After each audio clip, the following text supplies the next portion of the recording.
nesse primeiro encontro, a gente pegou assim, usuários que são grandes usuários e que já tiveram uma grande interação com o CESUP, com o professor Hugo, o Segala. Então, espero que todos aproveitem o evento. A ideia é que seja informal mesmo, depois das apresentações, a gente converse um pouco sobre o que cada um espera mais do centro. Tem uma troca de informações que é importante para a gente. Então, tá, vamos começar. Bom, bom dia. Antes de mais nada, agradecer o convite da Denise para participar desse evento. Acho uma oportunidade muito bacana. Vou fazer um comentário no final, que acho que se alinha bastante ao evento. Mas eu vou tentar fazer um resumo rápido do impacto que a CESUP teve nas atividades de pesquisa que a gente tem feito no Instituto de Biociências e no Centro de Biotecnologia da URGS. Eu gosto de tentar definir mais ou menos o que a gente faz no laboratório como uma combinação embaixo de um conjunto de métodos computacionais apoiados por uma série de métodos experimentais. Nós não fazemos os cálculos experimentais, nós fazemos a parte computacional, e, a partir dessa combinação, a gente tenta fazer uma série de inferências funcionais em patologia, em função, em aplicações biotecnológicas. E eu vou fugir da parte técnica e vou me focar em exemplos. Aí, depois, se alguém tiver uma curiosidade, a gente entra um pouco mais na parte técnica.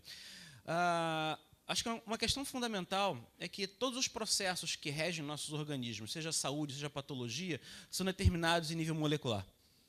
Se eu quero entender qualquer tipo de fenômeno que acontece no nosso corpo, seja o surgimento de uma doença ou como tratar essa doença, envolve entender essas moléculas. E isso não é um problema simplesmente tridimensional, eu nem vou falar dessa parte aqui, mas é um problema, na verdade, multidimensional. Botei 4 dimensões, mas a coisa pode ficar pior, porque formas tridimensionais variam em função do tempo e em função do ambiente onde elas estão. Então, moléculas são flexíveis. Estudar isso é um dos maiores desafios da computação científica na atualidade. O grau de teoria que a gente tem ele é muito maior, ele é muitas ordens de grandeza melhor do que a infraestrutura computacional que a gente tem para resolver esse tipo de problema. Brincar com esses modelos de moléculas envolve tanto métodos experimentais quanto métodos computacionais. E quanto mais a supercomputação se desenvolve, mais a modelagem computacional se destaca como um conjunto de ferramentas de altíssimo nível com capacidade competitiva com os métodos experimentais. Mas é mais do que isso. Em vários aspectos, métodos computacionais podem resolver problemas que os métodos ditos experimentais não podem. Nós podemos, com simulações computacionais, acessar informações que nós não conseguimos acessar aqui. E isso dá para a modelagem computacional um potencial de interferir na resolução de doenças, na melhoria do estado de saúde pública monstruoso, e algumas aplicações industriais também. Eu tentei juntar algumas figurinhas bonitinhas para exemplificar alguns trabalhos que a gente fez mais ou menos recentemente, diretamente simulados na CESUP. Esse trabalho, por exemplo, é a dissertação de mestrado de uma aluna, já está defendida, já está publicada. Acho que foi o nosso primeiro trabalho publicado com apoio direto da CESUP. A TLR4 é uma sigla para receptor humano do tipo TOL, que está envolvido em uma série de processos da resposta imune. Então, ele é muito estudado dentro do contexto de tratar doenças e evitar processos infecciosos. Cada superfície é uma molécula, então a gente está falando de simular vários sistemas multimoleculares, e isso agrega um grau de complexidade muito grande no processo. Nesse momento, a gente ainda estava com um sistema mais simples para entender, mas isso ainda tem membrana ligado. Então, a gente primeiro fez dessa forma simplificada. A gente propõe que o método experimental original ele é limitado e está com uma informação, de certa forma, equivocada, e que, na verdade, a proteína ela é um pouco diferente. Ela não tem tanto essa forma de ferradura, mas ela oscila de uma maneira um pouco mais aberta. Isso foi aceito pela literatura a partir de simulações com a CESUP. No doutorado dessa mesma aluna, que também já está concluído, esse trabalho está sendo redigido, agora a gente começa a trabalhar com sistemas muito mais complicados, que só são viáveis com supercomputação. A gente tem a membrana inserida, e a gente tem a proteína atravessando a membrana. E da ligação, da complexação de várias moléculas, sinais químicos atravessam a membrana, e eles se propagam dentro da célula. O que a gente queria é justamente entender esses sinais. Então, a gente constrói sistemas que têm várias moléculas. Aqui eu tenho um dímero, eu tenho fármacos complexados, e, a partir desse tipo de simulação, a gente conseguiu propor um modelo de como que, quimicamente, um sinal que vem de fora da célula se propaga para dentro da célula, e daqui se desencadeia uma série de outros fenômenos. O que a gente imagina pode ser útil no desenvolvimento de novos fármacos. Esse trabalho está sendo redigido nesse momento. Mas a supercomputação, no nosso entendimento, não é útil simplesmente no trabalho de sistemas moleculares muito grandes, mas também no uso para muitas coisas. A gente simular muitos sistemas e poder comparar esses dados em larga escala. Nesse caso, a gente está falando de... São sistemas muito pequenos, isso aqui dá para executar no nosso notebook. A diferença é que nós trabalhamos com mais de 50 desses sistemas. Então, o desafio agora aqui não é simplesmente de execução rápida do cálculo, mas é de execução de muitas cópias do cálculo e de análise disso tudo.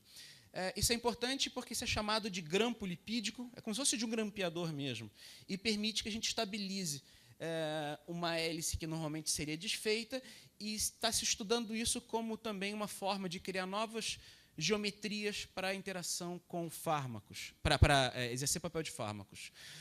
Testamos múltiplas condições, sem entrar no detalhe metodológico, em escalas de tempo bastante agressivas, e esse trabalho já está na minha mesa para corrigir também, isso foi de uma outra dissertação de mestrado.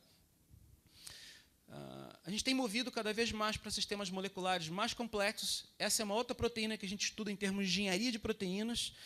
Então, são sistemas proteicos inseridos em membrana, relativamente grandes, estudados em grandes escalas de tempo, e aqui a gente começa a apagar pedaços da proteína para avaliar o papel delas na manutenção da estrutura. Essa é de uma tese de doutorado, esse manuscrito também está em redação. Em alguns casos, a complexidade ela não é aparente. Ela não tem tantas bolinhas como é esse caso. Esse é um glicolipídio, é um carboidrato ligado a um lipídio, e isso está inserido em membrana. A membrana eu escondi, mas a membrana ela pega quase que daqui até aqui. Então, é um lipídio muito grande, e ele é fundamental para um processo que acontece em 2/3 das nossas proteínas, que é a adição de açúcares em proteínas. Então, construir um modelo disso foi bastante desafiador, é outro trabalho que está sendo redigido. Teve um grupo que ganhou da gente, chegou primeiro na construção desse modelo, mas o nosso a gente acredita que é um pouquinho melhor. E são moléculas que são muito flexíveis, e, por isso, acabam sendo muito difíceis de serem estudadas. Supercomputação impacta diretamente na robustez e na qualidade da descrição desses dados. Eu posso ter subestimado, mas, pelo menos, foram 2 dissertações de mestrado desenvolvidas com apoio direto da CESUP, 4 teses de doutorado, já são 2 artigos publicados e temos 6 hoje em preparação diretamente com o apoio da CESUP. São indicadores óbvios do impacto objetivo da CESUP no nosso trabalho. Eu achei importante comentar de alguns desafios que a gente teve, e a gente discutiu bastante isso naquela reunião, então até uma maneira de resgatar. E tem questões administrativas, gerenciais, que estão muito além da CESUP, mas já que é uma discussão, e também, ao que me parece, essas coisas potencialmente vão ser resolvidas na nova estrutura que está sendo construída. Mas isso até explica um pouco do porquê que nós diminuímos o uso da CESUP no tempo mais próximo. A gente tinha muita frequência de quedas de conexão de internet. As quedas de luz dificultavam bastante a execução de alguns cálculos. A gente está falando de cálculos que podem demorar 2 meses. E, se a luz cai a cada semana, eu tenho que recuperar esse cálculo a cada semana. E entrar na fila de novo a cada semana. E, em algumas dessas situações, não foram tão pequenas, os dados se corrompiam nesse processo de queda de luz. Então, a gente está falando de simulações que demoram muito, e isso acaba criando uma série de dificuldades. Então, a gente começou, em algumas situações, até a preferir fazer em nós mais lentos, mas, pelo menos, não ter esse tipo de problema, a despeito de que é fundamental todo esse tipo de estrutura. Mais recentemente, a gente começa a ter também o desafio, e acho que é um desafio de qualquer facility de supercomputação, de estar correndo atrás da tecnologia mais moderna. Os nós se defasam muito rapidamente. Isso, benchmark, que a gente faz no laboratório com um Xeon e uma placa de vídeo que não é uma placa de vídeo top de linha, a gente consegue ter uma performance, inclusive, já melhor do que a gente tem em nós da CESUP. Então, um desafio para continuar mantendo isso, e falei para a Denise que eu estou disponível para todo esse trabalho no que puder ajudar. Mas achei importante fechar não com um comentário de desafios, mas com coisas positivas. O acesso, talvez alguma dessas coisas sejam óbvias, mas repetir o óbvio pode ser importante. O acesso à facility de supercomputação nos traz a perspectiva de resolver problemas de uma complexidade totalmente inédita, que há 2, 3 anos atrás eram impensáveis. O que eu fiz na minha tese de doutorado, eu terminei em 2005 meu doutorado, é uma brincadeira perto do que a gente pode fazer hoje na SESUP. Era impensável. As diferenças são monstruosas, são de, eu diria, 3, 4 ordens de grandeza, pelo menos. E a cada ano isso muda e exige da gente, dos pesquisadores, um esforço muito grande de manter esse grau de atualização. Surgem alguns desafios que talvez a gente não esteja discutindo tanto quanto deveria. Há desafios que são muito particulares desse tipo de trabalho. A gente está falando agora de, enquanto antes a gente podia fazer backup disso em DVD, por exemplo, agora a gente está falando de dezenas de terabytes de dados gerados em um par de dias. Como é que eu faço backup disso? Como é que eu faço análise disso? Porque uma análise que eu fazia em 10 minutos, agora ela demora 2 dias para ficar pronta. Então, muda totalmente a cinética e a concepção do trabalho. Agora a gente começa a ter que se preocupar com a mudança de uma série de parâmetros internos da simulação para melhorar as condições de paralelização.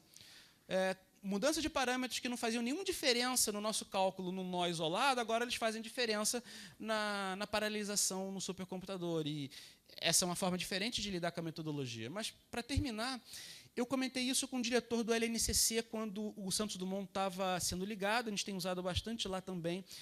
E, a partir do momento que a gente pode fazer cálculos em milhares de processadores e trabalhar com sistemas moleculares em escalas impensáveis, os tipos de problemas que a gente pode abordar são muito diferentes. Eu posso me preocupar com problemas muito mais relevantes, muito mais importantes cientificamente, de muito mais impacto para a sociedade, e informações muito mais robustas. Só que esse aprendizado ele demora um tempinho. Então, a gente tem que aprender a lidar com essas metodologias. O tipo de coisa que a gente tem tentado fazer hoje com supercomputação nos coloca, em muitos aspectos, competindo diretamente com o primeiro mundo. Mas a gente tem que aprender a fazer essas perguntas, tem que aprender a analisar esses dados. E, nesse ponto, a descontinuidade da infraestrutura ela gera um problema muito sério. Porque um aluno de mestrado vai ter problemas ao longo de seu mestrado. Ele não vai conseguir explorar o melhor possível aquela infraestrutura. Você tem um computador bom, mas a falta de luz impede de usar isso. Num doutorado, você consegue fazer metade do tempo, a outra metade você não consegue fazer. Então, a gente tem um problema sério. Além de comprar o equipamento, a gente tem que conseguir manter ele funcionando por um tempo mínimo para que a gente aprenda a usar ele.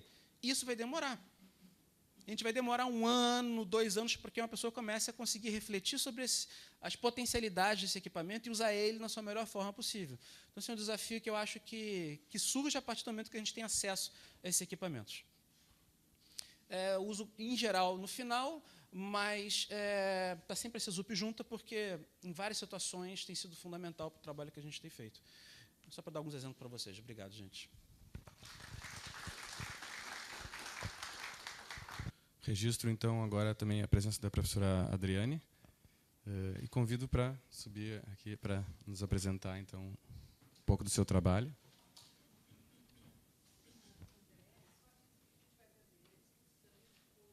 Exato.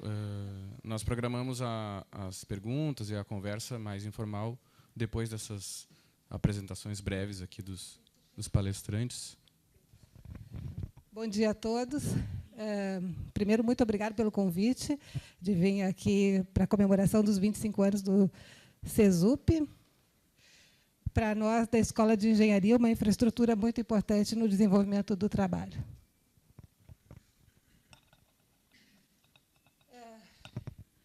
Eu preparei um pequeno histórico de como foi a entrada do SESUP no nosso grupo de pesquisa, com os primeiros trabalhos aqui apresentados.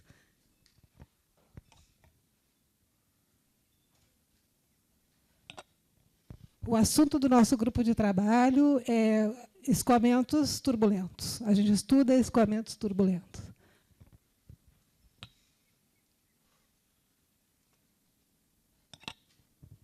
Para estudar escoamentos turbulentos, a gente precisa resolver alguns milhões de equações, algumas milhares de vezes, atualmente, né?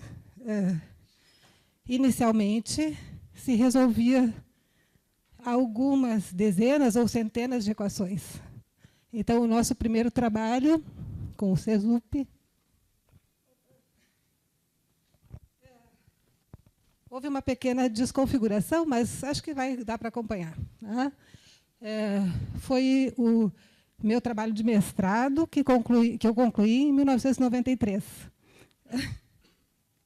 E eu vou mostrar para vocês como é que a gente trabalhava naquele tempo.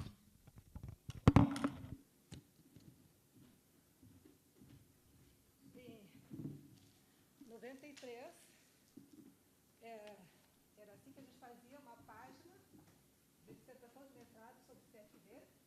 Eu vou passar para vocês a página. Não tenho coordenação para fazer as duas coisas.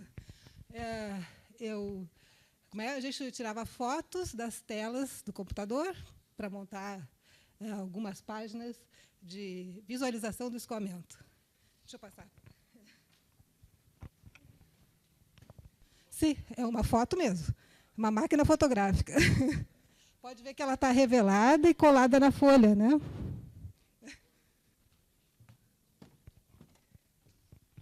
Em 1992, quando o CESUP entrou em operação, eu comemorei muito, porque eu achei que eu não ia terminar minha dissertação. Se não fosse o CESUP, provavelmente não teria terminado.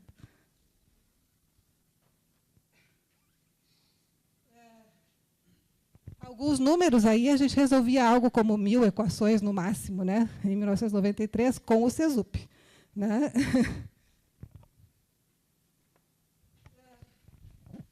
A partir da tese de doutorado, então a gente começou a trabalhar com simulação de escoamentos turbulentos, realmente, altos números de Reynolds,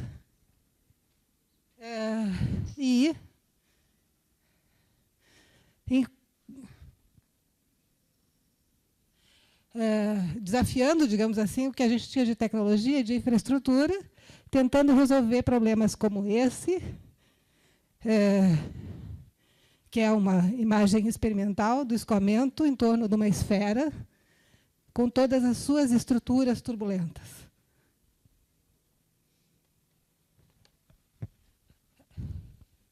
A gente consegue enxergar que existem algumas estruturas muito pequenas e outras estruturas bastante maiores em dimensão, o que é o grande problema do escoamento turbulento, a diferença de escalas que tem que ser resolvidas.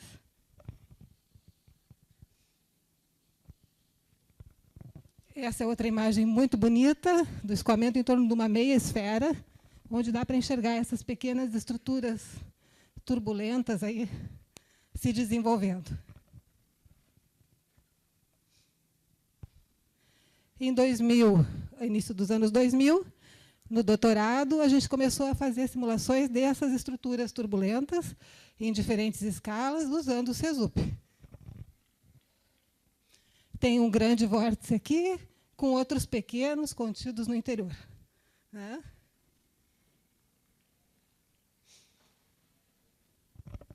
Ainda geometria simples, sem muita complexidade, mas escoamentos bem mais complexos e completos sendo simulados. Em 2002, eu concluí a tese de doutorado com esses resultados. Estruturas grandes de vórtices, contendo outros vórtices, né? E era um grande avanço. Então, a evolução foi... Agora vamos ver se ele vai enxergar. Agora sim. Foi conseguir fazer a simulação desses... Aí, nessa época, alguma coisa como 100 mil equações, algumas 10 mil vezes simuladas, resolvidas, né? Para obter esses campos de velocidades.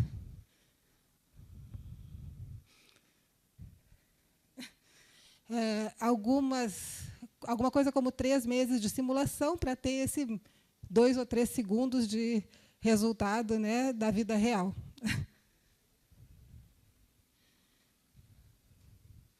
Deixa eu pegar outro vídeo.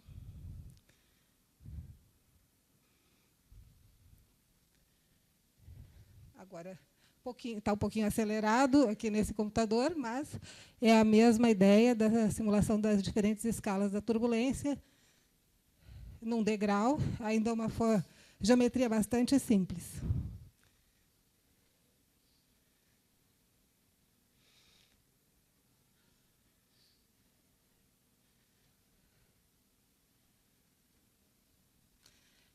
Depois dessa etapa de simulações com algumas geometrias mais simples, pelo ano de 2005, eu comecei a trabalhar com os alunos em mestrado, aí orientando mestrado e doutorado, né?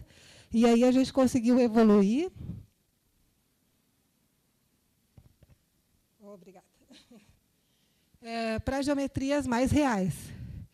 E o trabalho que a gente faz hoje no grupo de simulação de escoamentos turbulentos está focado em melhorar os processos de conversão de energia eólica.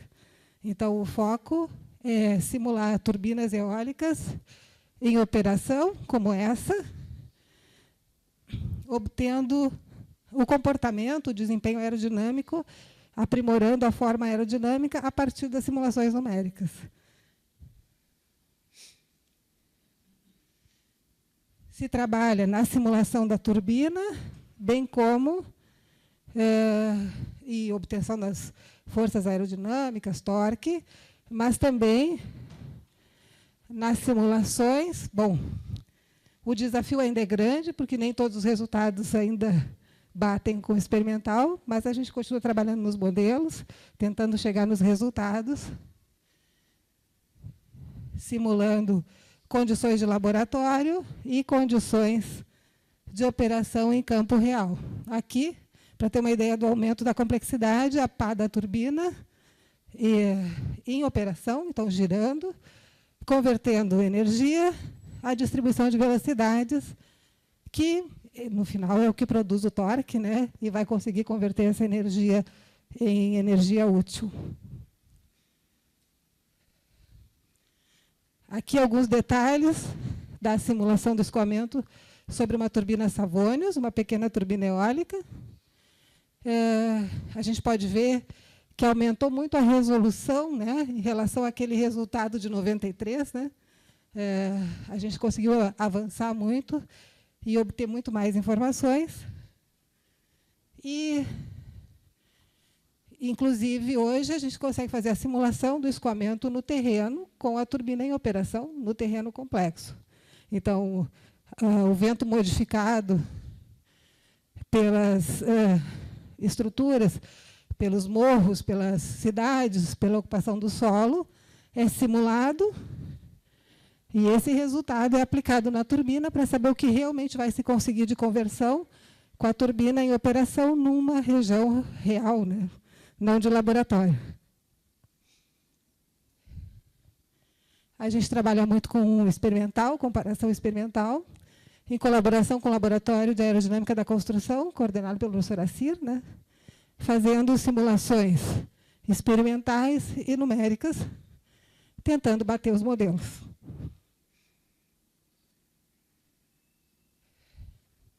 Então, esse é o tipo de resultado tridimensional, transiente, que a gente consegue obter hoje em dia usando a estrutura do CESUP. E a principal coisa que eu tenho que dizer hoje, nos 25 anos do CESUP, é muito, muito obrigada, porque a gente fez muita coisa por ter essa estrutura. Obrigada.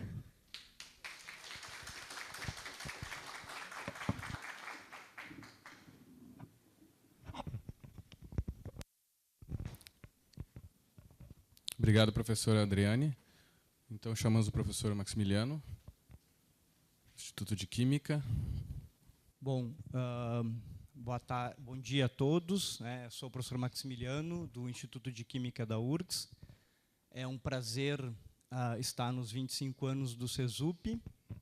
Eu vou fazer uma apresentação breve, né, como foi conversado aí com o pessoal, para tentar fazer uma relação histórica. Então, vou tentar fazer uma relação histórica da minha formação dentro da URGS e com o CESUP.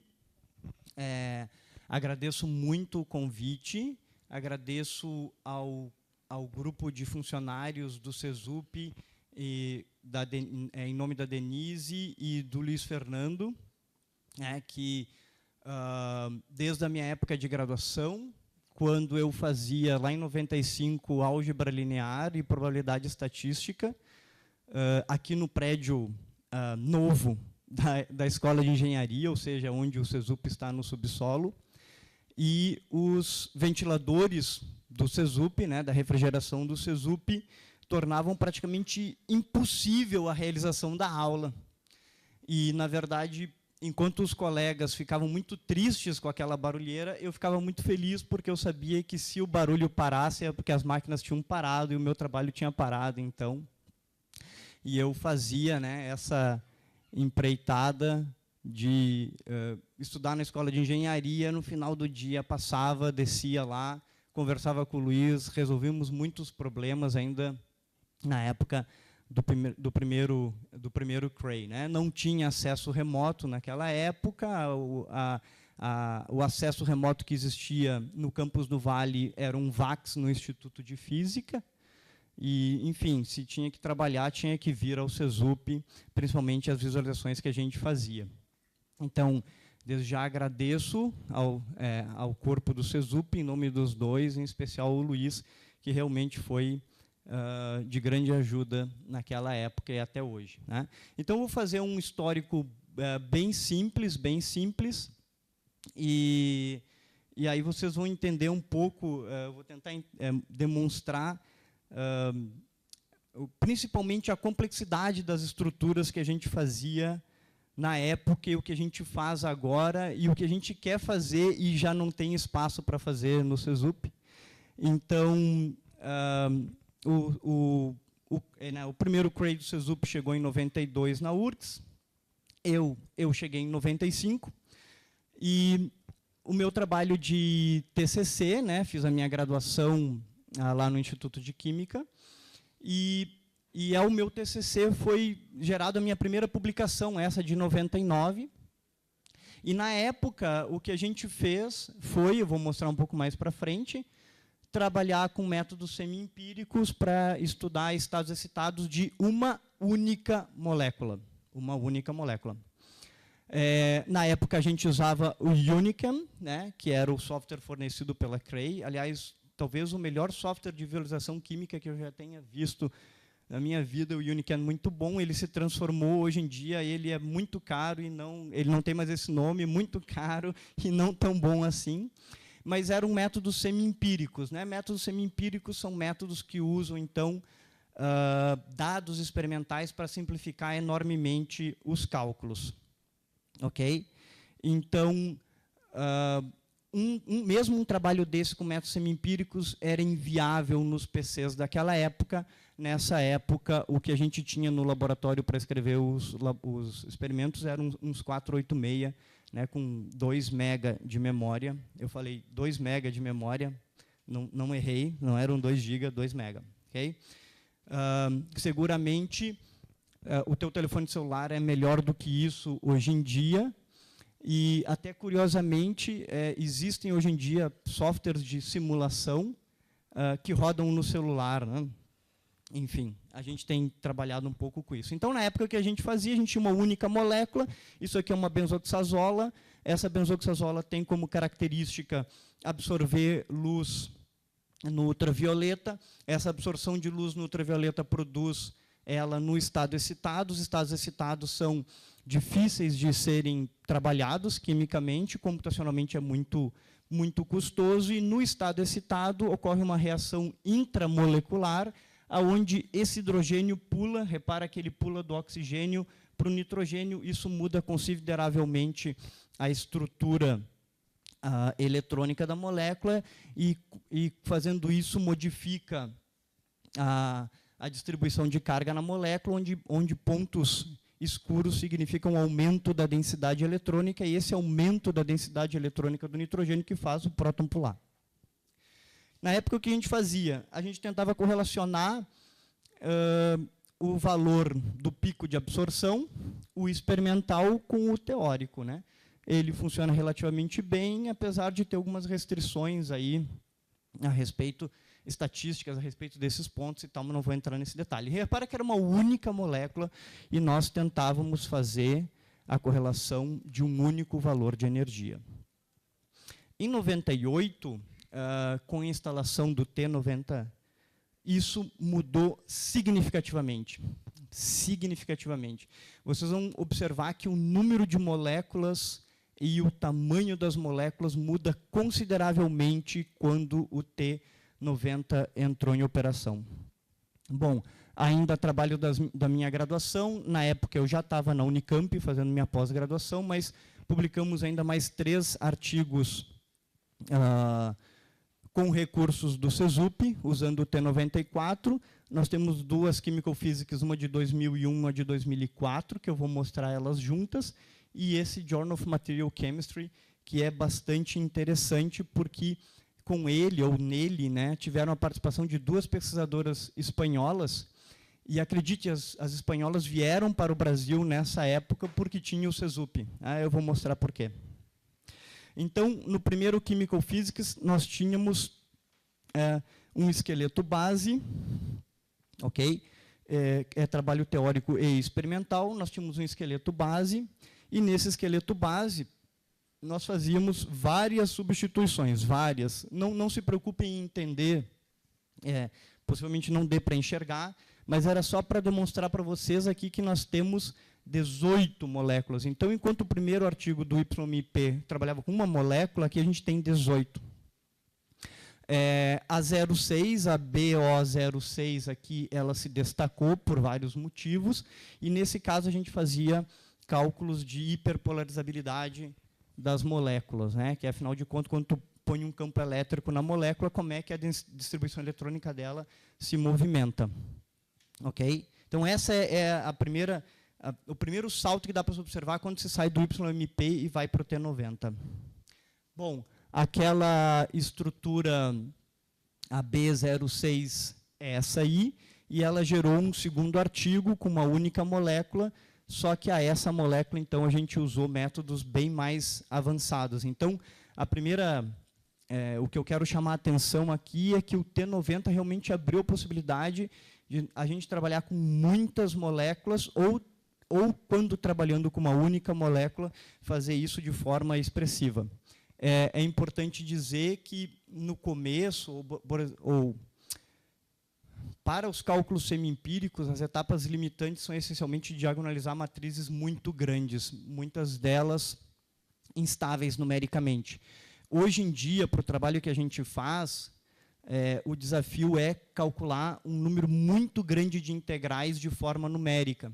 E isso muda, então, a característica da máquina que precisa se ter para fazer esse tipo de processo. Então, falando agora do Journal of Material Chemistry, onde as pesquisadoras espanholas vieram para o Brasil por causa dos recursos do CESUP. Neste caso, vocês vão observar 2 coisas importantes que o T90 nos possibilitou. Primeiro, o cálculo do espectro completo. Repara que no primeiro artigo que eu mostrei para vocês, nós tínhamos uma energia. A gente tinha a energia do pico, ou seja, a gente pegava o pico mais intenso, porque ele tem um menor erro na medição, e eu comparava a energia desse pico teórico e experimental. Neste caso, nós temos o espectro completo, e vários espectros completos, e mais de estruturas como essas aqui. Né? Não dá para ver, eu sei, a figura, eu peguei o original, mas são cianinas gigantes, gigantes, gigantes. Mesmo para a época era um desafio. Esse tipo de estrutura é impensável nos computadores pessoais da época, não havia como. Sem o T90, esse trabalho não teria sido feito.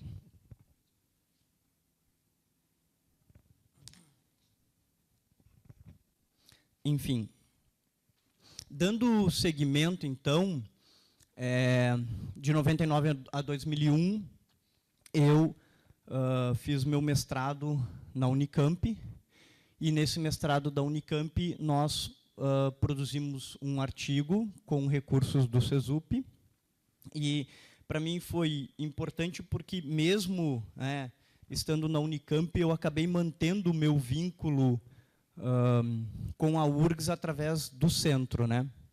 Nesse artigo, então, o que nós fizemos foi calcular uma grande quantidade de moléculas. Repara, mais uma vez, o T90 nos possibilitou calcular uma quantidade muito grande de moléculas. É uma molécula bastante flexível, Então, esse é o esqueleto base dela, essas são as diversas substituições. E, além disso, como ela é muito flexível, nós temos que testar várias formas conformacionais dela, né? Vários pontos, tem método para isso. Esses são antiespermatogênicos não esteroidais, ou seja, é um contraceptivo masculino. Tá? Bom, nesse trabalho a gente fez vários estudos, então, basicamente, a gente correlacionava dados teóricos com um modelo experimental e, com base nessa relação, nós propusemos, então, novos compostos, que a gente chama aqui de ATR, e esses novos compostos nós testamos em vários métodos, o que eu estou mostrando para vocês aqui é rede neural, e aí nós conseguimos, então, com base nesse grupo de estudo de aprendizado, ou seja, esses compostos têm dados experimentais, aqui estão os dados experimentais, nós conseguimos, então, propor outros compostos, né, que tinham alta atividade para esse tipo de aplicação. Alguém pergunta assim, mas vários têm baixa atividade, né? Isso faz parte do modelo termodinâmico do processo. Quando tu faz esse tipo de predição, tu tem que propor moléculas boas e tu tem que propor moléculas ruins. Porque se tu propõe só moléculas boas e o teu modelo diz que elas todas são boas, muito bem, agora tu tem que deliberadamente propor moléculas ruins e o teu modelo tem que dizer que a molécula é ruim. Tá? Então, aqui a gente tem, sim, propusemos moléculas que o valor foi baixo, elas deveriam fazer isso. Tá? Outros recursos, né, seguindo no doutorado, de 2001 a 2005, nós tivemos cinco artigos fruto do doutorado, dos 5, 2 foram publicados com recursos do CESUP. Claro, isso tem uma explicação. A primeira explicação é que a Unicamp também tem o Senapad, né? E a segunda explicação é que o meu doutorado foi, na prática, coorientado por um canadense. Inclusive, eu fui para o Canadá depois, e aí a gente também usava as máquinas. Lá no Canadá temos essas duas estruturas. Vou mostrar 2 trabalhos para vocês que só poderiam ter sido feitos com o T90. A primeira é um exemplo típico de reatividade química, chama-se constantes de reatividade sigma de Hammett. Tá? Essa constante de reatividade sigma de Hammett experimental, ela funciona da seguinte maneira. Se tu tem um anel aromático, tá? E o dado experimental só serve para anel aromático, nós ampliamos isso para anéis não aromáticos. E eu tenho um substituinte Z, vou botar um hidrogênio, alguém aqui dentro, e experimentalmente como que eu posso fazer? Desculpe, esse substituinte produz as posições Y, orto, meta e par em relação a ele. Né? Como é que experimentalmente eu testo isso? Bom, eu coloco um ácido benzoico, coloco aqui um ácido, né, faço um ácido, e eu consigo modificar ou medir a acidez desse hidrogênio aqui. Né? Então, quando eu ponho o Z em para, eu tenho uma acidez, quando eu ponho o Z em meta, eu tenho outro, quando eu tenho o Z em orto, eu tenho outro, então, experimentalmente, eu consigo fazer isso. Quando eu subtraio a acidez do ácido benzoico sem o substituinte, da acidez do ácido benzoico com o substituinte, eu tenho o que a gente chama de constante sigma de Hammett. Ela é muito boa para medir reatividade de compostos orgânicos, é usada até hoje, ou até o nosso trabalho, ela só era usada experimental, nós conseguimos descrever elas teoricamente. Nesse aspecto, então, a gente fez essas constantes sigma de Hammett. A gente consegue observar que os valores que a gente mediu, porque nós fizemos diferença de energia de ligação de camada interna, eu não vou explicar o que é isso, mas é calculado teoricamente. E a gente consegue observar que esses valores que a gente calculou batem muito bem com a constante sigma experimental. E o professor Sigman, que é o papa da espectroscopia de fotoelétrons, ele tinha proposto, então, ele tinha demonstrado que a variação desses SEBs experimentais tinha uma relação linear com o sigma. Nós demonstramos que o SEB teórico também era capaz de fazer isso. E isso abriu muitas possibilidades, como, por exemplo, tu não ter mais constantes de sigma-Hammett somente para anéis aromáticos medidas através da acidez do ácido benzoico, né? Então, nós conseguimos, então, ampliar, com muito orgulho, um trabalho que foi desenvolvido pelo professor Sigman, que é realmente o papa dessa questão. No doutorado, a gente publicou um outro artigo. Nesse outro artigo, nós trabalhamos com 145 compostos. Repara como o T94 ampliou as nossas possibilidades. E nós temos aqui diversos ambientes químicos, né? Então, foram compostos, eram compostos de enxofre, de silício, de fósforo, de diversos ambientes químicos, tá? Não vou entrar muito em detalhes, mas o fato é que aqui a gente consegue observar uma clara relação entre o valor experimental e o valor teórico para esses compostos, mesmo que a gente tenha ambientes químicos diversos para ser tratado. Quando eu falo de ambientes químicos diversos, são essas estruturas, né? Elas têm... Aqui eu tenho os enxofres ligados em coordenações distintas, os fósforos ligados em coordenações distintas. Mesmo com essas coordenações distintas, nós chegamos em resultados como esse aí. Outro ponto importante também é que a gente consegue descrever muito bem a hibridização aparente do fósforo e do enxofre. É um problema sério, mas eu teria que falar mais a respeito disso, mas acreditem que realmente é importante para os químicos, isso é importante. Ok? Muito bem. Depois, eu acabei sendo professor da Estadual do Rio Grande do Sul, me afastei um pouco da atividade acadêmica, né? E fui, então, para o meu pós-doutorado no Canadá, que a gente acabou publicando esses 3 artigos sem os recursos CESUP. E eu, dessa forma, né, então, desse período, eu acabei nunca utilizando, por exemplo, o cluster da SAM. Em 2011, quando instalaram o novo cluster, nós tínhamos mudado de rumo, né, ido para a UFSC e depois vindo aqui para Porto Alegre. Então, nós retomamos os trabalhos acadêmicos. Esse primeiro trabalho... nós publicamos anterior a esse um outro trabalho sem recursos do CESUP, mas nesse trabalho, junto com o pessoal da Federal de Santa Catarina, nós estudamos nanoclusters de ouro. Quando a gente tem, então, um único átomo de ouro, a gente chama isso de um complexo. Quando a gente tem muito poucos átomos de ouro, menos de 100, a gente chama de cluster. Quando a gente tem mais de 100 de nanocristal e quando a gente tem uma barra de ouro, que é o que todos nós queremos, né, pelo menos eu quero, a gente chama, então, de SAM. Tá? Muito bem, nós queremos trabalhar com os nanoclusters de ouro. Um trabalho como esse seria impossível, por exemplo, no T90. Então, esses nanoclusters de ouro, eles têm uma característica, que é eles têm 3 ambientes químicos para o ouro, um ouro que fica no meio do icosaedro, um na borda, e o outro que é o que a gente chama de adátomo. Ele tem 2 ambientes químicos para o enxofre, né, um enxofre ligado a 2 adátomos, um enxofre ligado a um adátomo e um núcleo. E a gente, então, quer descrever, né, esses processos e tal, incluindo as ligações aurofílicas. Como é que eu modelo um nanocluster de ouro? Ora, eu posso pegar um ouro, uma barra de ouro, essa é a face que a gente chama de 100, eu giro ela um pouquinho e eu recorto algumas camadas. Quando eu recorto algumas camadas, eu exponho o que a gente chama de face 111 do ouro em cristalografia. Ora, quando a gente olha essa face 111 do ouro, eu percebo que eu tenho ligações do tipo top, aqui uma, ponte, trifolder hole, quando eu tenho cúbico de face centrada, ou seja, quando o átomo de ouro que está logo abaixo do ligante, ele está na primeira camada, ou quando ele está na segunda camada.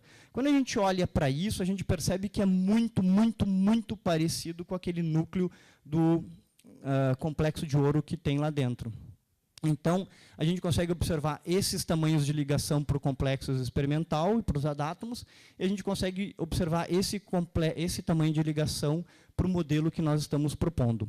Ok? Com isso, nós geramos esses vários modelos, e aqui é o que eu estava falando para vocês. Ó, quando tu tem o HCP, significa que em cima do ligante, na primeira camada tem um buraco, claro que é difícil de ver, ainda mais a distante, e aí então o vizinho abaixo. E aqui não, aqui logo na camada abaixo tu já tem um vizinho, isso tem uma importância, eu não vou entrar nesse detalhe, mas o fato é que a gente pode usar este modelo e este modelo para avaliar a importância daquele núcleo que tem dentro do icosaedro. Muito bem. Quando a gente relaxa, aquele eram clusters fixos, quando a gente relaxa o cluster, ele tem essa aparência, e com essa aparência a gente observa que isso é muito parecido com o valor experimental. Não precisam, essa tabela eu coloquei só para demonstrar de onde vêm os valores. Aquela interação entre o ligante e o nanocluster, a gente pode decompor essa energia, e a gente consegue observar que a ligação é do tipo sigma com o calcogênio e o nanocluster, e que não há dúvida de que o calcogênio doa para o metal. Isso é muito importante, por quê? Porque nós testamos lá selênio, telúrio e enxofre. E a ideia desses processos é, você tem um eletrodo de ouro, você coloca essa nanopartícula, coloca o calcogênio, e no calcogênio tu pode ligar uma outra estrutura. Se essa estrutura sofre um estímulo elétrico, né, então eu posso, no lugar dessa metila, botar uma grande estrutura. Se essa estrutura sofre um estímulo elétrico, esse pulso elétrico tem que passar pela nanopartícula, chegar no eletrodo e medir no equipamento. Então, o quanto que o calcogênio aqui deixa passar elétrons é fundamental para se o dispositivo elétrico vai ser bom ou não. Telúrio oxida muito fácil, não funciona muito bem. Enxofre, a ligação é muito iônica, a barreira para a passagem do elétron é muito complicada. Selênio é o ideal. Ok? Bom, um trabalho que a gente ainda não publicou. Esse trabalho ele já não cabe no CESUP. Tá? A gente está trabalhando então com nanoprata, com nanopartículas de prata. Um grupo belga publicou nanopartículas de ouro. Essas são as nanopartículas de prata de modelo. A gente está usando esse esqueleto básico aqui. São 32 átomos de prata. A gente tem dificuldades nesse processo, porque falta máquina. Um outro grupo experimental conseguiu descrever que quando se muda o ligante da prata, muda o tamanho da prata, então 200 átomos de prata, 75 átomos de prata, 55 átomos de prata, mas o importante é que um núcleo de aproximadamente 35 átomos de prata é sempre estável. Esse núcleo de 35 átomos de prata nós simplificamos para 32, tem uma razão para isso, e nós então estamos testando qual é que é o efeito da fosfina secundária, o óxido de fosfina secundária sobre esse nanocluster. Nessa estrutura, a gente consegue observar que em azul nós temos atração, então os átomos de prata se atraindo mutuamente, mas o que importa para nós é que em vermelho nós temos a repulsão e em verde neutro. Né? O que a gente observa para essa estrutura é que o anel aromático se interessa pelo cluster, e o alifático, a parte alifático sobe, e isso a gente conseguiu demonstrar que tem relação com a atividade catalítica desses nanoclusters. Nesse caso aqui, a gente tem moléculas, a distribuição eletrônica, então nós temos que as regiões que são deficientes em elétrons estão em vermelha, e as ricas em elétrons estão em azul. A gente observa, então, que a doação dos ligantes alifáticos para prata favorece a prata do tipo 5, os aromáticos, desculpe, a prata do tipo 3, os aromáticos a prata do tipo 5. E o mais interessante para nós é que a fosfina do tipo 5, a fosfina número 5, que experimentalmente é a mais ativa cataliticamente, ela apresentou um comportamento singular que eu não tenho tempo aqui para descrever para vocês. Ok? A gente tem trabalhado num mecanismo de reação. Eu queria, então, encerrar agradecendo ao CESUP, né, pelos 25 anos. Já me coloco à disposição para o aniversário de 50. Eu espero estar aqui. Né. Muito obrigado pelo convite e aos presentes pela atenção. Obrigado, professor Segala. Eu chamo, então, o colega Lindolfo Meira, que vai nos falar um pouquinho do outro lado, né, o nosso lado ali de dentro do CESUP, de quem trabalha diretamente com os os clusters. Bom dia a todos, meu nome é Lindolfo Meira.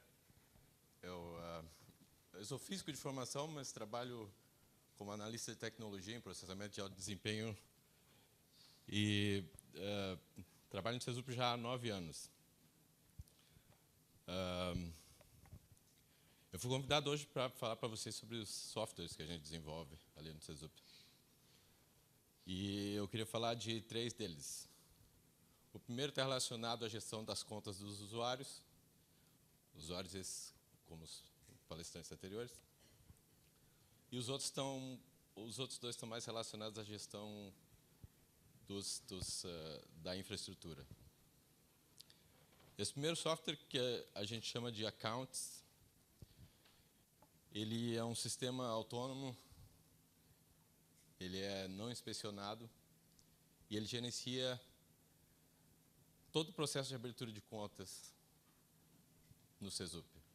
Desde o primeiro momento em que o usuário entra em contato com o CESUP, através do website, abre a conta, até o momento em que essa conta expira e é encerrada, tudo é gerenciado por esse sistema e é feito automaticamente. A gente, no fim das contas, inseriu nesse processo de abertura um ponto de inspeção, que é o ponto no qual os analistas responsáveis avaliam a documentação relacionada à abertura da conta, né? Você precisa estar associado a um projeto de pesquisa para poder usar o CESUP, para poder tomar conta. E você precisa, obviamente, fornecer documentação que comprove isso. O processo tem só um ponto de inspeção, que é justamente para a gente inspecionar isso. Mas, fora isso, ele funcionaria totalmente de maneira autônoma. Esse ponto de inspeção, a propósito, é feito através de uma interface web que foi desenvolvida pelo nosso colega Glaucio, que está sentado aqui conosco. O outro sistema que eu queria falar para vocês a respeito se chama QSub.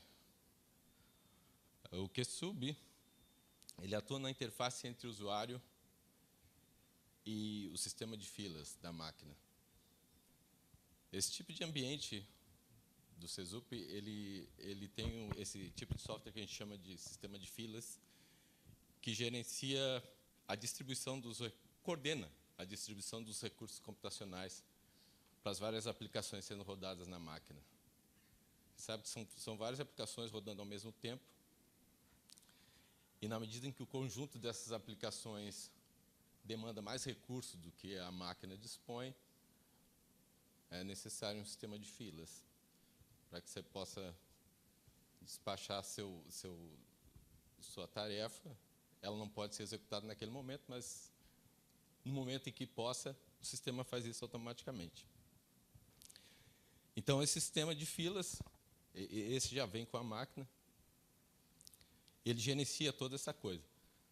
Mas ele não gerencia da melhor forma possível, porque ele assume... A interação do usuário com esse sistema é através de um script. O usuário ele precisa descrever todos os aspectos relacionados à alocação de recurso da aplicação dele nesse script e depois despachar o script ao sistema. O sistema entende que esse script está correto, está certo, que tudo que está estabelecido ali não tem erro, está tudo direitinho. Mas isso não é verdade, gente. Isso, até eu diria não vou dizer na maioria, mas numa grande parte assim, das vezes, essa premissa não está certa. O QSub atua, então, nessa interface. Ele é um parser e ele analisa o script do usuário. E ele verifica nesse script tudo que está certo e dialoga com o usuário. Na medida em que tem alguma coisa errada, ele aponta. Vocês imaginam que,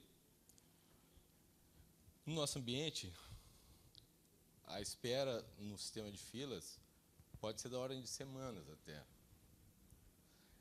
Então, na medida em que você escreve um script, você estabelece seu job naquele script, põe rodar, você tem que esperar uma semana, por por exemplo, e pode ser mais, para descobrir que seu script está errado, é uma perda de tempo imensa. Assim. E esse software que a gente desenvolveu lá, ele resolve esse problema, porque em uma fração de segundos ele vai analisar seu script e lhe apontar coisas erradas. Às vezes, por exemplo, a pessoa quer rodar determinada aplicação e simplesmente escreve o nome da aplicação errada. Ele estabelece o nome errado da aplicação. Entra lá para a fila, fica esperando um tempão. Quando é finalmente distribuído para a máquina, vai rodar, aí dá um erro, porque estava errado, foi digitado errado. Um outro aspecto positivo dessa aplicação em particular é que, através dela, a gente consegue controlar de uma forma bastante efetiva a alocação dos recursos. É um tanto complexo trabalhar nesse tipo de ambiente, sobretudo pela questão do paradigma computacional, a gente chama assim. Você pode trabalhar com softwares que operam num esquema de memória distribuída, usam vários nós computacionais, e você pode também trabalhar com software que opera em memória compartilhada.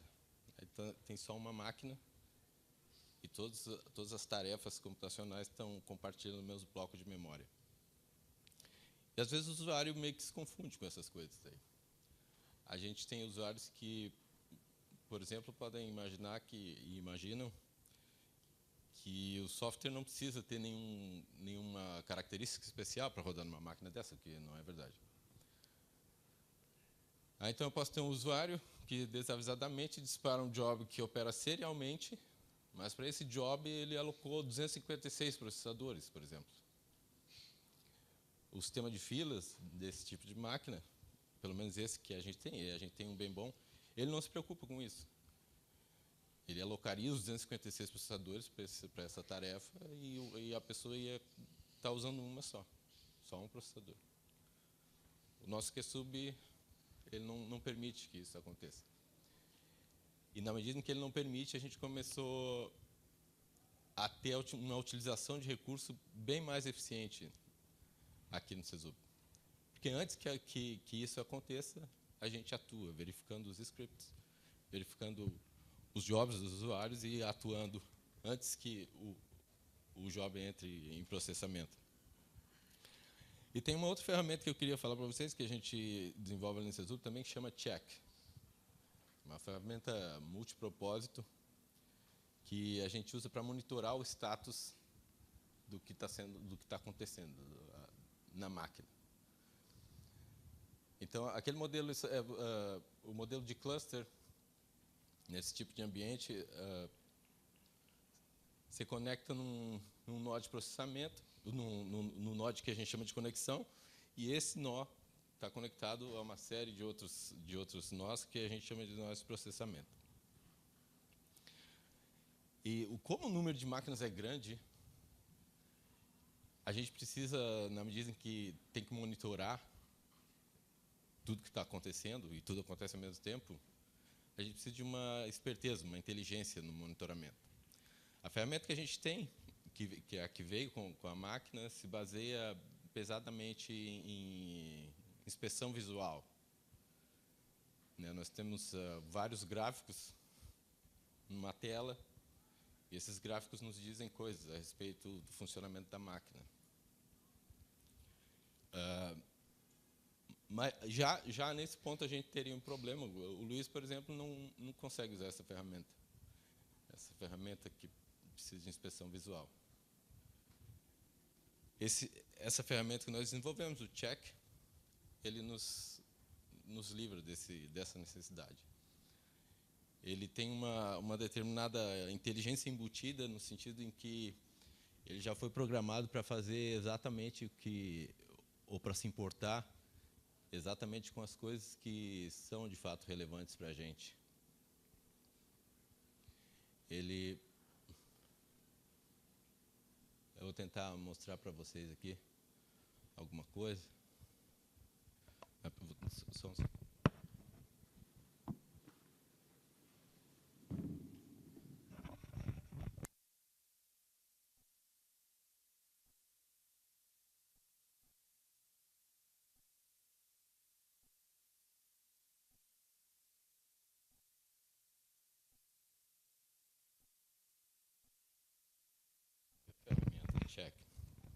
Ela tem uma interface bem simples, mas é totalmente acessível. E a gente já tem implementadas várias funções nessa ferramenta. Uma coisa bem interessante, que daí, do ponto de vista da administração, da gestão, né, a interface dela com o operador se utiliza de o que a gente chama de auto-completion. A pessoa que vai operar, ela pode não ter nenhum conhecimento aqui da ferramenta, mas na medida em que ela conheça Linux, ela consegue se safar. Ela aperta 2 tabs aqui e a ferramenta mesmo já indica quais são as funções disponíveis. Uma função bastante interessante que eu quero mostrar aqui para vocês é essa ferramenta Stats. A função Stats Ranks. Essa função, o que a gente faz é tentar extrair estatísticas de uso da máquina. E, nesse ponto, essa ferramenta também utiliza um banco de dados que é mantido em grande parte pelo Glaucio. Nesse caso aqui, dessa subfunção Ranks, a gente consegue estatísticas sobre consumo, eficiência e o número de submissões. Bastante interessante aqui a eficiência. Eu posso rápida e simplesmente verificar a eficiência. Eu estou definindo a eficiência nesse caso aqui, uma eficiência de processo, né, computacionalmente falando. Eu estou medindo o tempo que determinada tarefa computacional passa no processador em relação ao tempo total de processamento dela. Aí a ferramenta, o check, tem várias funções aqui que a gente pode mudar a lista, pode inverter, pode chamar outras métricas. Mas é interessante notar que, nesse caso específico da eficiência, tem o consumo também, mas nesse caso aqui a gente pode aplicar essa ferramenta no desenvolvimento ou na mudança das nossas políticas atuais. É uma coisa bastante importante, na medida em que a gente perceba que o teu job, por exemplo, não esteja tão eficiente como poderia, a gente te avisa. Aí talvez tu queira investigar o porquê, né? Tem uma outra função bastante interessante, que é a função de consumo aqui, ó. A gente está conseguindo calcular o quanto é consumido por cada usuário. E aqui a gente está buscando em quilowatt-hora, né? Baseando o cálculo num processador com 12 cores e thermal design point de 140 watts. Essa mesma função aqui pode ser disparada com a flag "-m", por exemplo, e ao invés de quilowatt-hora, eu posso fazer uma consulta em reais. Eu posso verificar quanto determinado usuário gastou em reais. Eu tô me referindo aqui a esse consumo especificamente ao consumo do processador. Só o processador, um processador lá dentro da máquina, não a máquina como um todo. Outra coisa interessante, eu posso verificar o percentual de utilização por usuário. E eu consigo, nessa ferramenta, variar o range né, não precisa ser só... Em geral, eu estou pegando desde o início do ano, por padrão, a ferramenta funciona assim, eu pego desde o início do ano até o momento em que eu disparo aqui o comando. Mas eu posso estender isso, pegar um tempo específico. Eu posso mudar vários parâmetros aqui da ferramenta também. Eu queria apontar só essas coisas, essas funcionalidades que eu acho que são bastante interessantes. A questão do auxílio que essas ferramentas nos dão em termos de políticas e de gerenciamento dos recursos é bastante importante. E por isso que eu quis falar delas aqui para vocês. E para que vocês tenham noção também que, obviamente, aquele tipo de ambiente é bastante complexo para a maioria das pessoas que venham a utilizar a máquina, porque elas não têm uma educação na área, né? E o que a gente tenta, não só com esses softwares, mas também com a configuração de todo o ambiente, é tornar a utilização, a experiência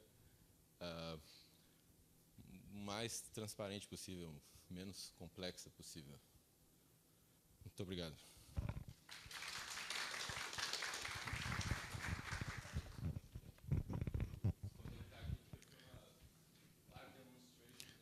Obrigado, Lindolfo. Eu convido, então, os outros professores a voltarem aqui para a gente bater um papo agora, né?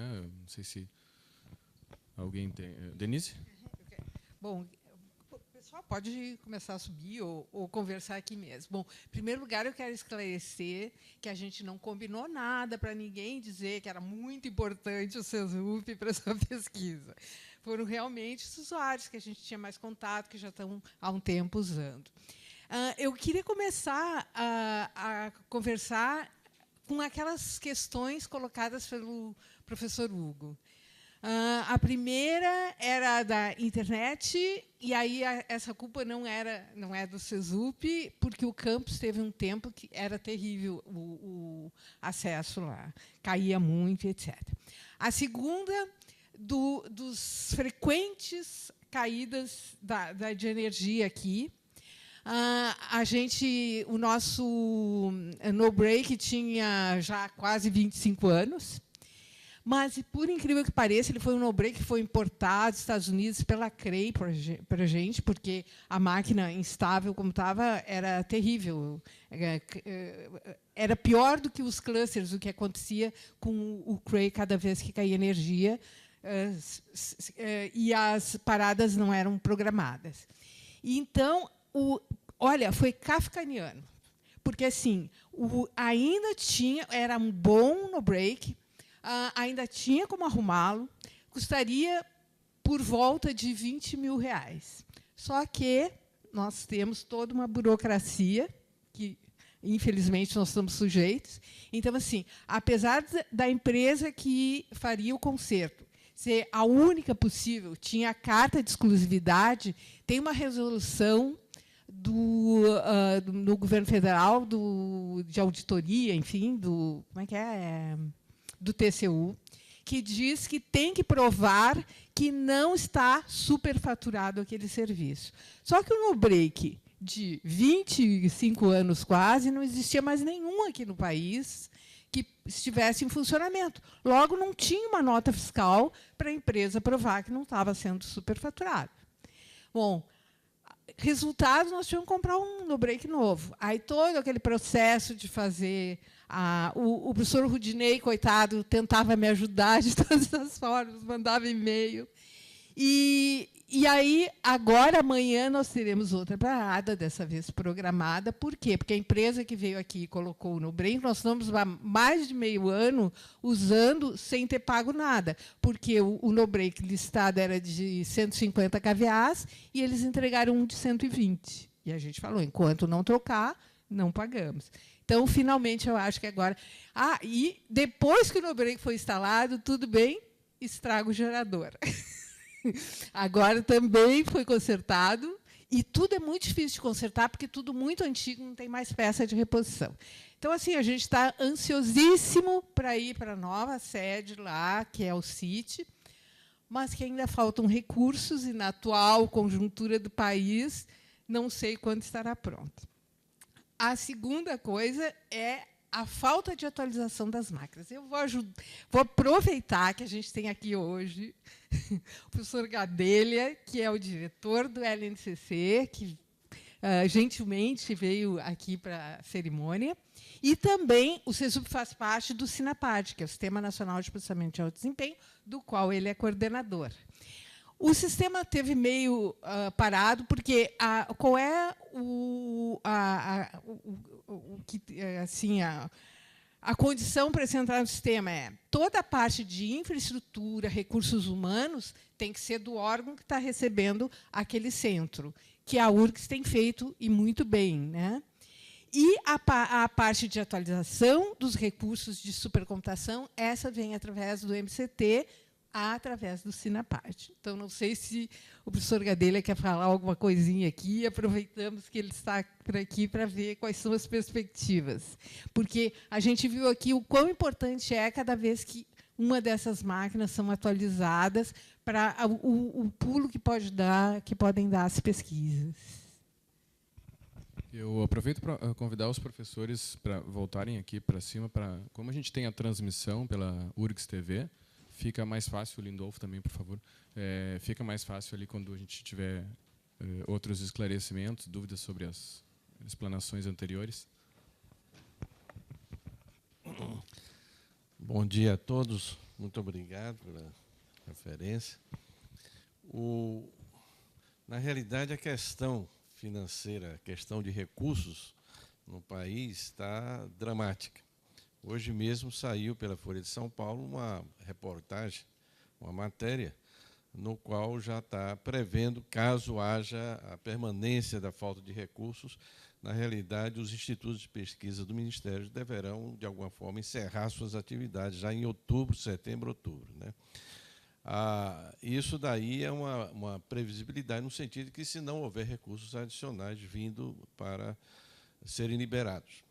Mas a nossa expectativa é que o Ministério de Ciência e Tecnologia realmente está se empenhando bastante junto ao Ministério da Fazenda e o Ministério do Planejamento para que isto não ocorra, que haja realmente liberação de recursos para a área de Ciência e Tecnologia.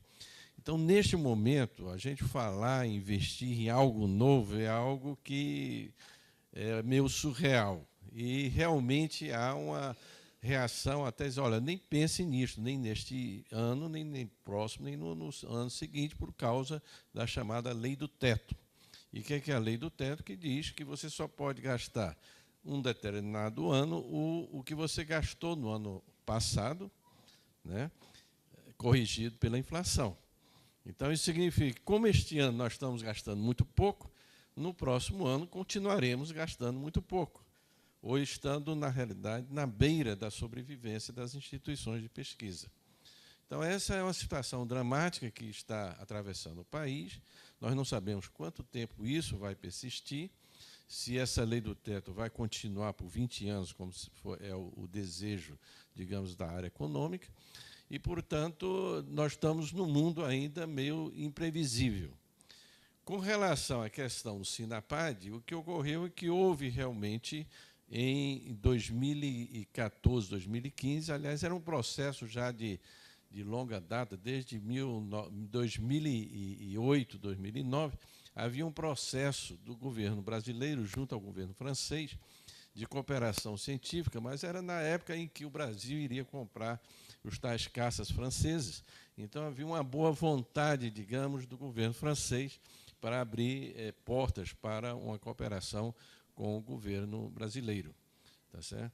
E, por outro lado, o governo francês queria, junto com a União Europeia, realmente incentivar a questão de alto desempenho, de computação de alto desempenho, e, a partir dali, surgiu o projeto com a ABU, tá certo? Que hoje foi comprada pela agora esqueci, Atos, tá certo? A Atos é uma das maiores empresas de TI que existe no mundo e comprou a ABU, que era uma empresa de fabricante de supercomputadores, tá certo? Esse computador chegou na NZC em 2015 e começou a operar, na verdade, somente em julho de 2016. Também por falta de recursos. Não sei se vocês acompanharam, mas no ano passado, 2015, nós não conseguimos colocar em operação um supercomputador que já estava instalado por falta de recursos, de garantia de que nós teríamos recursos para pagar a energia elétrica. Um computador desse que chega a 1 petaflops, tá certo? Ele, na realidade, ele consome energia bastante, apesar de ser extremamente eficiente em termos energéticos, mas precisa dos recursos. E nós não tínhamos esses recursos garantidos. Somente quando houve a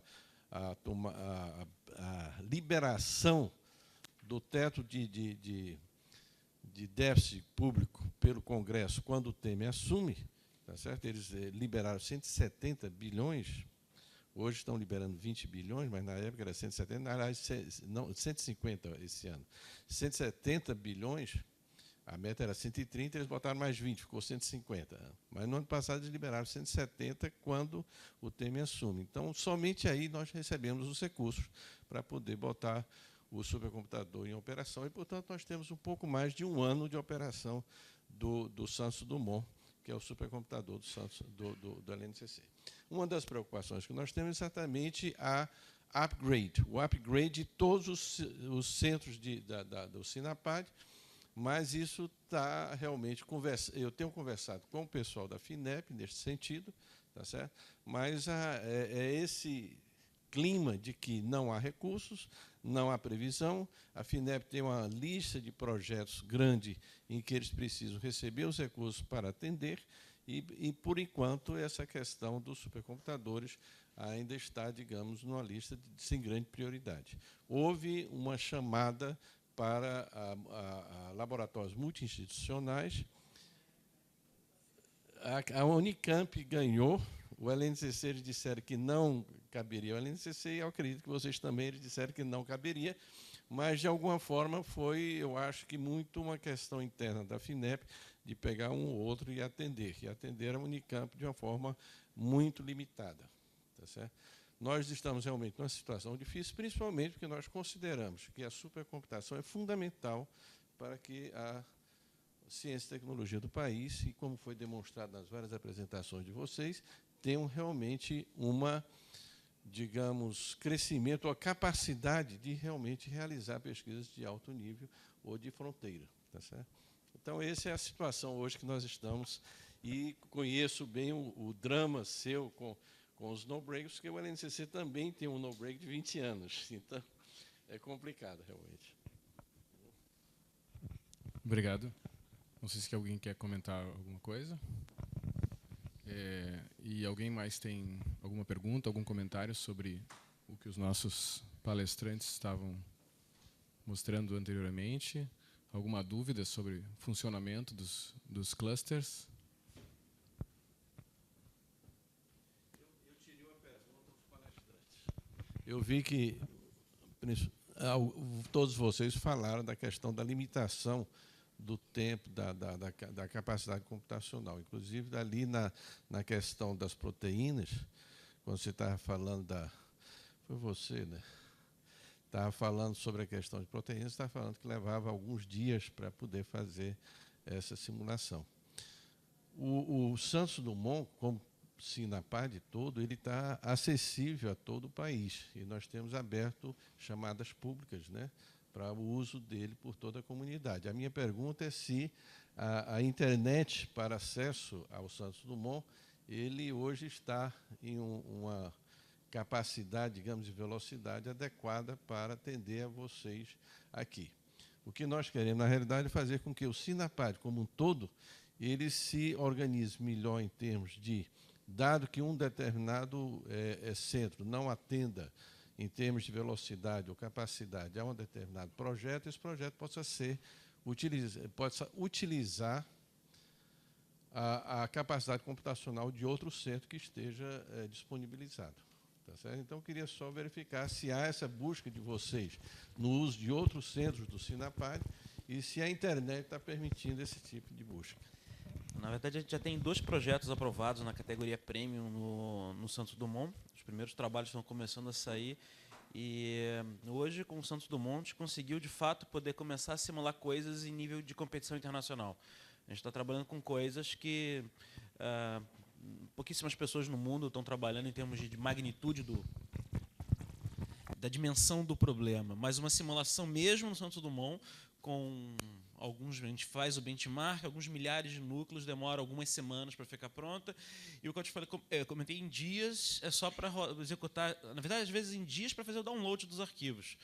A gente não consegue. A internet funciona bem, mas os arquivos, acho que a nossa capacidade de manipular arquivos de muitas dezenas de terabytes, ela ainda está limitada. E como administrar isso, até em termos de backup, agora você tem um storage para poder manter essas coisas localmente. A gente tem outros problemas que estão surgindo em derivação disso. Mas sim, a gente já tem usado o Santos Dumont e tem sido espetacular. Fico sonhando para que ele não seja desligado, porque se for, a gente sai de um nível de trabalho hoje que está se aproximando dos melhores revistas do mundo para voltar para um nível secundário, terciário, porque... E a gente está aprendendo a fazer coisa, aprendendo a responder perguntas como se faz lá fora, e agora a gente recua e não pode nem mais sonhar em fazer isso. Bom, eu ainda não tenho projeto no Santos Dumont, mas estamos com a redação dele praticamente pronta, porque realmente as últimas estruturas que eu mostrei de prata no CESUP não cabem mais, né? E assim como o Hugo, eu tenho esse receio, né, mesmo ainda não sendo usuário, da questão da manutenção do centro. No caso do CESUP, já foi colocado pela Denise muito bem a respeito da questão da instabilidade elétrica. A questão é que a instabilidade elétrica, por si, ela é um problema. Mas uma instabilidade elétrica tão frequente como teve no CESUP vai levar, indiscutivelmente, a uma instabilidade física, as máquinas vão quebrar uma hora, e lógica, né? Porque aí, como o Hugo falou, corrompe o arquivo. A máquina em si não quebrou, mas o arquivo tem que ser restaurado e tal. Eu já fui gestor por 3 anos, sei como é complicado isso. E hoje em dia, talvez a figura jurídica da universidade, ela não comporta mais essas questões, né? Seria uma discussão mais ampla, enfim. Certa vez, um colega que é diretor de uma unidade aqui da URGS me pediu para fazer uma pequena explanação, pela minha experiência prévia com a administração, por que a obra do Clínicas andava tão bem e tal. O Clínicas é uma empresa, né? Uma empresa pública. O LNLS tem uma outra figura jurídica, o IMA tem uma outra figura jurídica, e não resolve todos os problemas, mas em época de recursos escassos, sei que é uma mudança grande, mas eu, por exemplo, não acredito, mesmo que o contingenciamento cesse, a estrutura como é hoje, ela é inviável, não tem como seguir isso, né? Queria só fazer uma observação, que eu acho que é fundamental mesmo a gente ter essa integração entre as diferentes estruturas, né? Mas os centros locais, eles têm um aspecto que é de dar acesso aos recursos. A primeira entrada só foi possível porque teve treinamento no CESUP, né? Se não tivesse o treinamento local, em 92 a gente não tinha feito o que fez, né? Então, isso é fundamental, ter uma distribuição de centros que deem o primeiro acesso, que mostrem o caminho para usar esse tipo de recurso.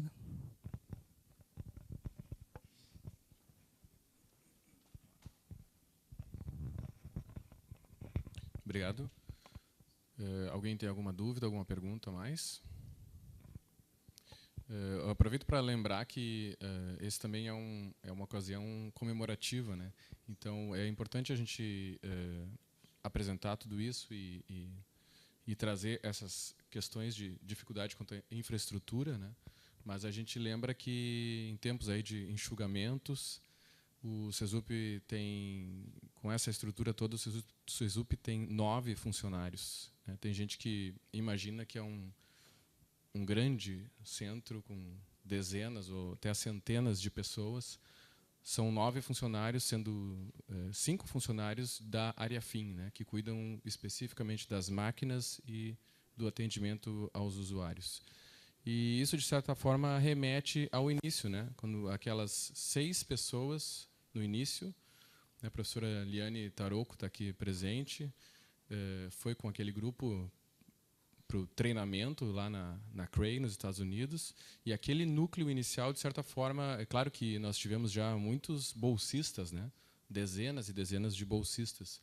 Mas os servidores técnicos da universidade eram poucos e permaneceram poucos, são poucos, dando conta do recado até hoje, né? E lembrando também que, agora, quando a gente encerrar essa parte do nosso encontro, nós trouxemos aqui umas recordações, né? O módulo de memória de um dos CRAEs, se não me engano, são 256 megabytes, acredito. Aquele módulo gigante ali, pesadíssimo. Menos memória que os nossos celulares aí no bolso, né? Também a gente trouxe a miniatura do CRAE YMP, os pôsteres, aí algumas pequenas recordações, principalmente os colegas e parceiros que trabalharam no CESUP desde o início, né, ou há bastante tempo. A gente tem também muitos parceiros aqui presentes, e usuários do CESUP, professores, enfim, inclusive parceiros até nem apenas da área de supercomputação, mas com a professora Vera, parceiros da área do treinamento e divulgação, né, das tecnologias educacionais. Enfim, acho que nós vamos encerrar essa parte do nosso encontro. Em seguida, nós teremos um coffee break aqui no saguão do lado.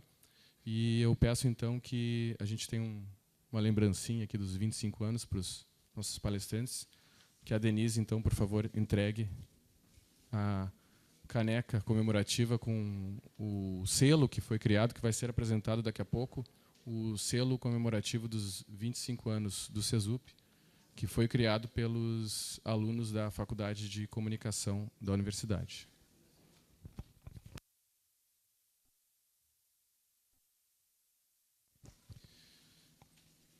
Agradecemos, então, a presença de todos, agradecemos também a URGS TV, o Glauber, a Jennifer, aqui, fazendo a transmissão para nós. E convidamos, então, ao coffee break, na sala ao lado, e depois, em seguida, voltamos aqui ao auditório, onde nós teremos a cerimônia mais formal, a apresentação do vídeo dos 25 anos do CESUP e também o lançamento, como eu disse, do selo comemorativo aos 25 anos. Obrigado.